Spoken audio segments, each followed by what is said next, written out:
Bulan baru, ya tema yang baru. Jadi tema bulan Agustus kita baca sama-sama ya Bapak ya, Bapak Ibu ya. Oke, kita lihat. Temanya adalah Ulangan 7 ayat 8 ya. Sebuah ayat, sebuah surat yang memang dibenci sama pelajar dan mahasiswa, yaitu Ulangan. Ya. Tetapi Tuhan mengasihi kamu dan memegang sumpahnya yang telah diikrarkannya kepada nenek moyangmu. Maka Tuhan telah membawa kamu keluar dengan tangan yang kuat dan menebus engkau dari rumah perbudakan, dari tangan Firaun, Raja Mesir. Terima kasih Pak Hendro. Tema hari ini dibebaskan dari lingkaran hidup. Ya, manusia hidup dimulai dari kelahiran sampai pada kematian. Terus bagaimana di antara dua titik ini? Ya, di antara dua titik ini kita isi dengan apa? Bagi Bapak Ibu, bagi teens, semuanya kita isi dengan apa? Ya, ini jadi bahan perenungan kita hari ini. Saya mau ajak kita sama-sama baca di dalam Kejadian pasal 4. Di sini dikisahkan, Bapak Ibu, teman-teman ya, di sini dikisahkan tentang Kain. Siapa? Kain, ya. Kain itu kokonya siapa? Habel. Betul ya. Kain itu abangnya Habel. Kemudian si abang ini ngapain adiknya? Titinya diapain? 2 hari lalu saya dikasih tahu istri saya ada kejadian pembunuhan. Cecenya dibunuh sama adiknya. Ini dulu abangnya membunuh adiknya. Kira-kira kalau di dalam sebuah rumah ada kejadian seperti itu, kira-kira rumahnya dijual cepat laku nggak? Hah? Ngeri kan? Orang mau beli ya, susah laku ya. Nah, pada saat itu maka itu Tuhan mengusir Kain. Diapain? Diusir. Kita baca coba Pak Hendro, kita baca Pak Hendro. Kita baca Kejadian 4. Nah, apa? Biasanya kejadian bahasa Jawanya apa? Kedaden ya. Kedaden ya. Hah? Kedaden loh. Oke ya. Kejadian 4 ayat 13. Nah, Bapak Ibu nggak usah pegang handphone, lihat ke depan aja. Nggak usah ngantuk ya. Kita sama-sama menikmati. Kata Kain kepada Tuhan, hukumanku itu lebih besar daripada yang dapat kutanggung. Ayat 14-nya Pak Hendro. Engkau menghalau aku. Jadi Tuhan menghalau Kain. Sekarang dari tanah ini, dari tanah Eden, dan aku akan tersembunyi dari hadirat Tuhan, dari hadapan Tuhan. Kain menjadi seorang pelarian dan pengembara di bumi. Maka barang siapa yang akan bertemu dengan aku, dengan Kain, tentulah akan membunuh aku. Coba ayat 16-nya Pak Hendro. Ayat 16. Lalu Kain pergi dari hadapan Tuhan dan ia menetap di tanah Nod di sebelah timur Eden. Close Pak Hendro. Jadi tadinya Adam dan Hawa punya anak nama Kain dan Habel. Kemudian Habel meninggal. Saya minta ditayangkan gambarnya Pak Hendro. Nah, jadi posisinya seperti ini ya. Nah, ini dia. Pertama Adam dan Hawa menikah, memiliki anak namanya Kain dan Habel. Habel meninggal dunia, Kain diusir dari Eden. Lalu Adam dan Hawa memiliki seorang putra lagi namanya siapa? Jadi ada 2 keturunan. Lihat ya. Kain dan Set. Kain dan Set. Oke ya, sampai di sini paham ya. Sekarang saya mau tahu Kain itu nasibnya seperti apa sih kira-kira? Nah, Kain itu setelah diusir dari hadapan Tuhan, dia pergi dari tanah Eden. Ya, pergi tanah. Saya mau ajak kita sama-sama baca ayat 17 dari Kejadian 4, dibaca di layar aja ya. Kain bersetubuh dengan istrinya dan mengandunglah perempuan itu lalu melahirkan Henok. Ini bukan Henok yang diangkat Tuhan loh ya, Henok. Kemudian Kain mendirikan suatu kota dan dinamai kota itu IKN. Bukan ya, kotanya namanya kota Henok. Menurut nama anaknya, ditutup Endro. Noh, Kain ini ya, jauh dari hadirat Tuhan, keluar dari hadapan Tuhan, malah kreatif. Paham Bapak Ibu ya? Dia mendirikan sebuah kota. Ini jenius ini Kain ini, gak main-main. Berani, bayangkan, mendirikan kota berarti dia harus membangun pasar. Ya enggak? Membangun gerbang paling enggak, infrastruktur, ya, jalur distribusi, jalur pengairan, terus ada penukaran uang bisa, dan banyak tempat, banyak lowongan pekerjaan yang bisa dibuka dari kota yang baru ini. Luar biasa Kain ini, padahal dia tuh jauh dari Tuhan. Hei jemaat, jangan sampai kita ketinggalan dalam persaingan anak-anak teens. Bapak Ibu teman-teman yang usianya di bawah 65. Ayo, jangan kita ketinggalan dengan orang-orang yang gak mengenal Tuhan, yang jauh dari Tuhan, tetapi berprestasi.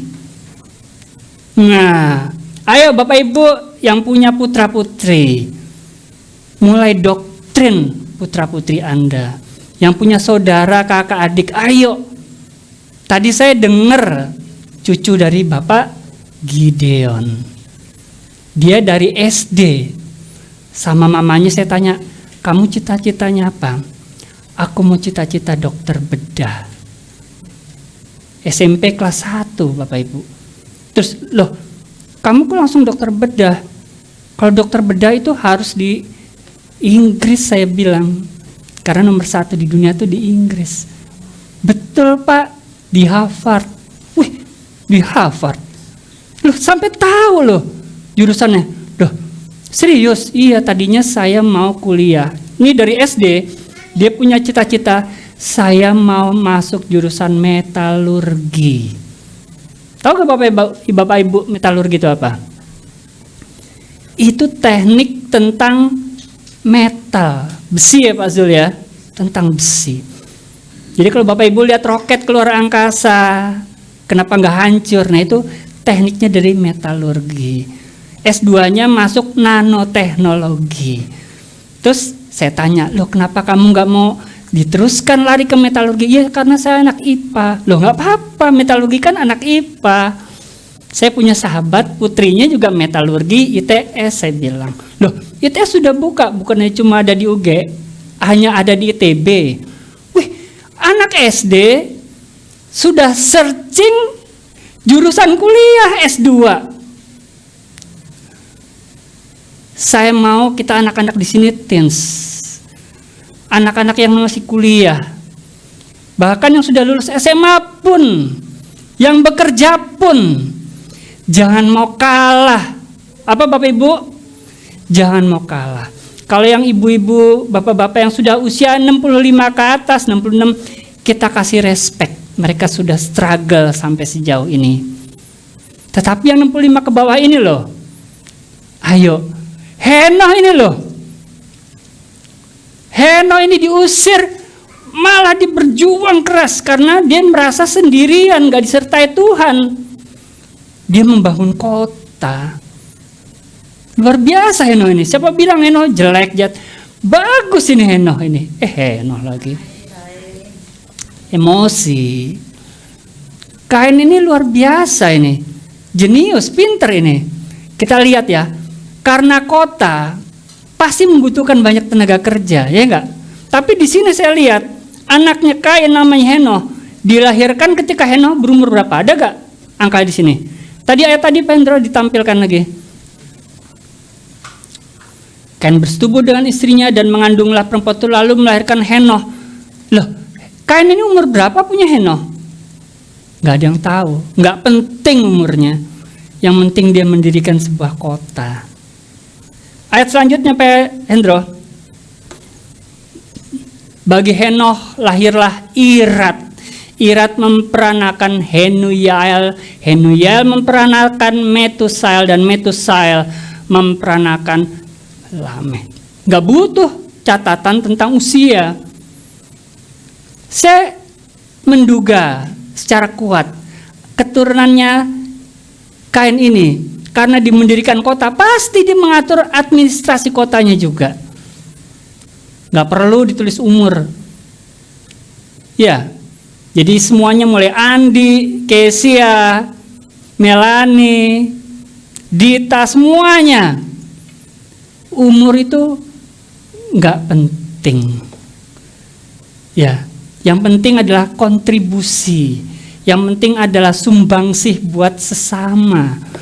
Membuka lowongan pekerjaan, memikirkan sesama, buka usaha ini loh, itu sudah bagus itu. Ayo jadilah kuat, jadilah strong. Jadilah strong. Iya, bilang, suamiku, ayo semangat. Ojo kelemak orang Inggris bilang. Ya. Ayat selanjutnya, Pendro. Ini kurang asem ini. Ayat selanjutnya, Pendro. Lameh mengambil istri 2 orang. Wih, rakus bener. Namanya siapa aja? Ada dan Zila. Bukan Zila ini, bukan ya. Next lagi, Pak Hendro. Ada melahirkan siapa? Yabal. Dia itu siapa sih? Dia itu bapak. Dia itu tokoh utama, tokoh pertama, orang yang diam di dalam kemah. Tutup Pendro. Saya baca ini ya. Yang dimaksud diam di dalam kemah, biasanya dulu nomaden, pindah-pindah. Begitu ada kata diam, langsung bapak ini namanya ini menjadi bapak properti, bapak perumahan, bapak real estate zaman sekarang. Tadi Pendro, Yabal ini loh bapak real estate. Tutup Pendro. Di Indonesia bapak real estate-nya Ciputra, ya kan? Pakuwon. Di atasnya dia, dosennya dia adalah Yabal ini. Ini pengusaha properti ini. Pasti orangnya pinter. Ngitung-ngitung, estimator, cari tanah, teknik membangun. Ini Yabal ini. Padahal dia jauh dari Tuhan.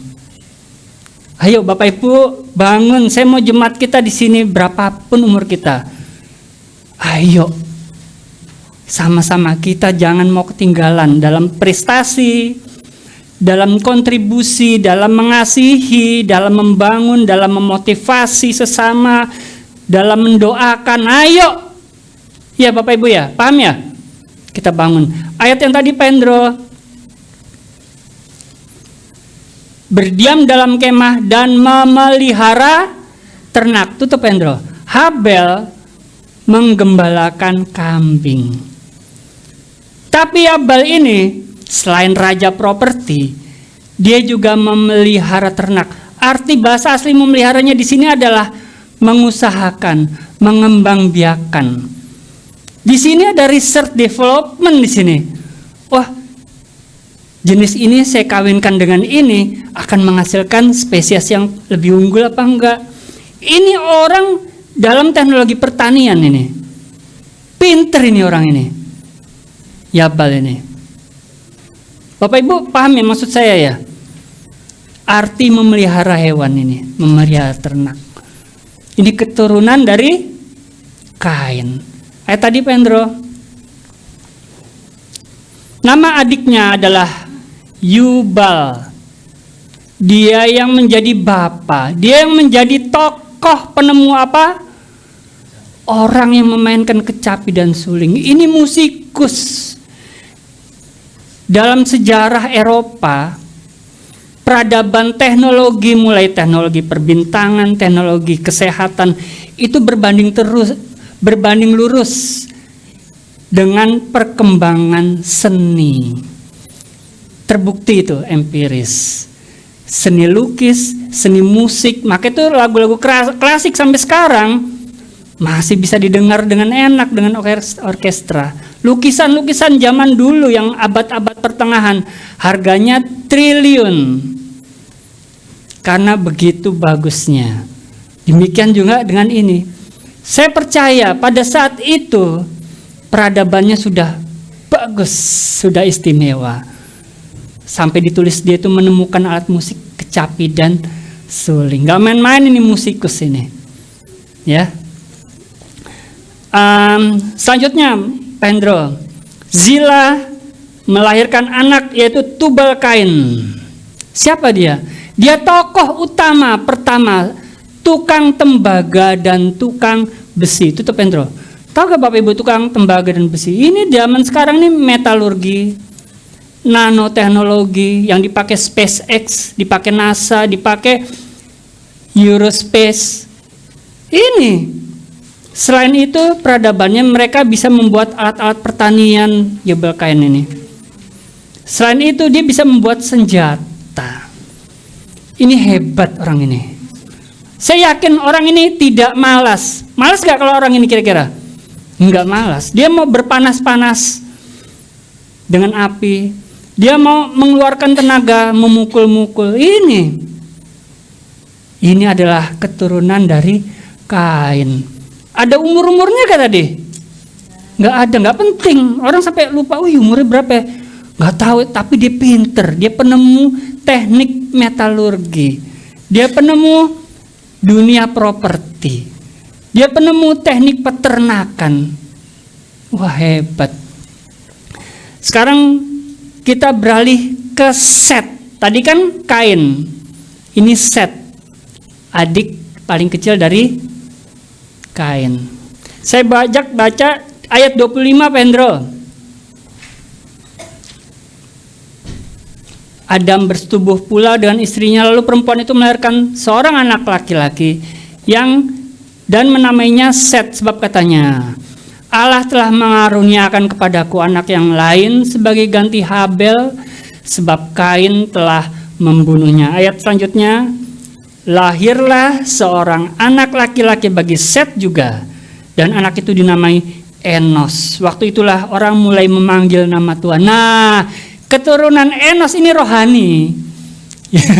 Dia penemu panggilan Yehova.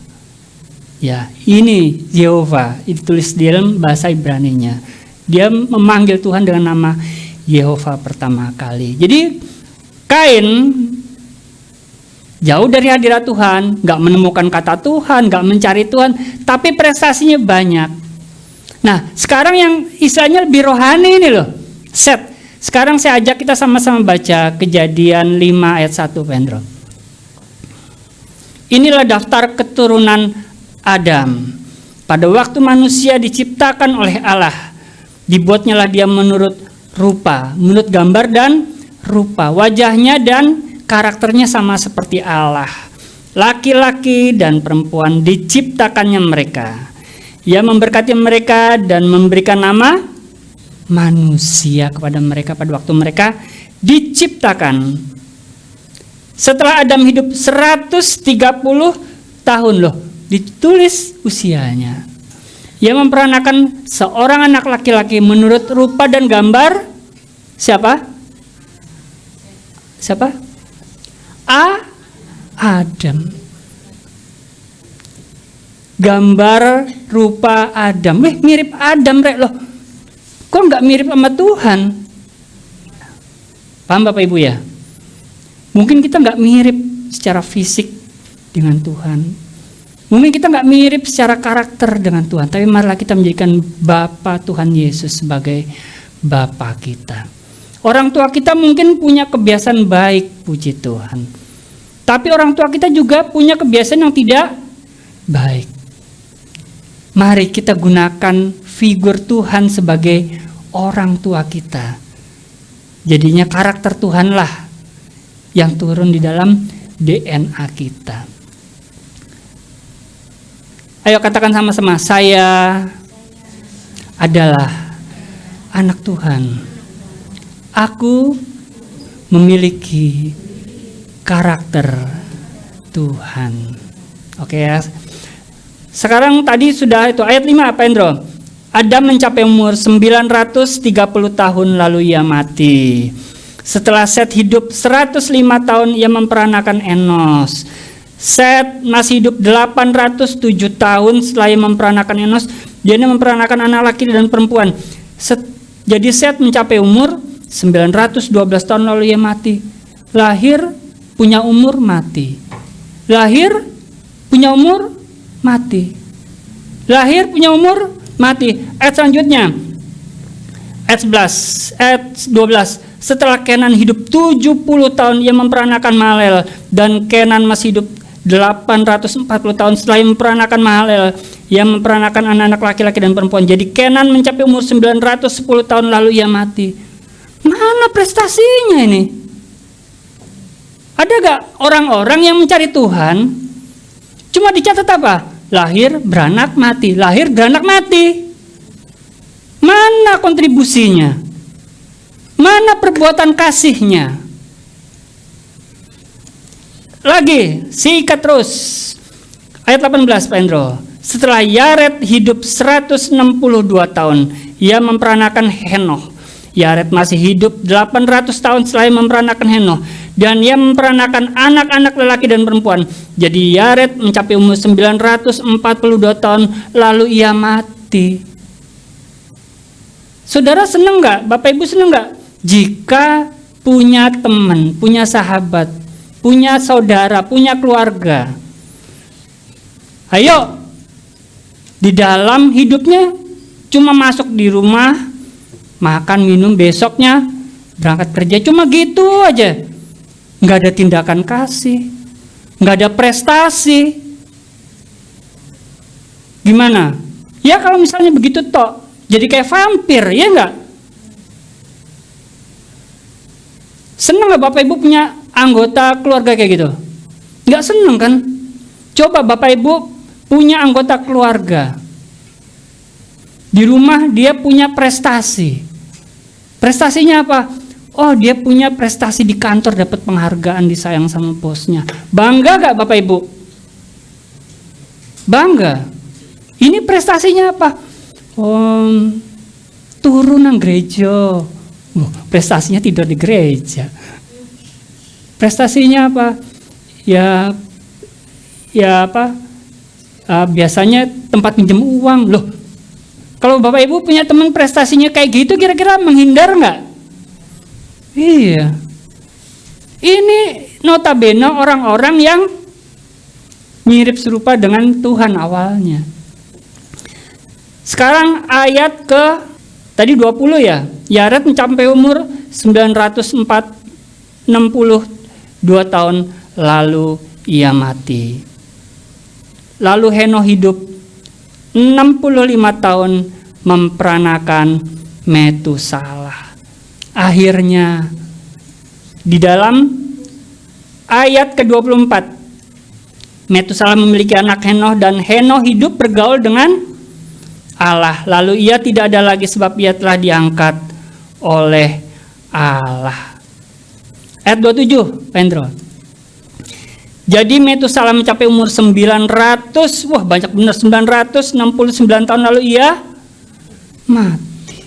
Bapak Ibu mau gak hidup cuma seperti ini aja? Lahir, wah aku punya umur banyak, lu harus hormat sama gue karena gue lebih tua.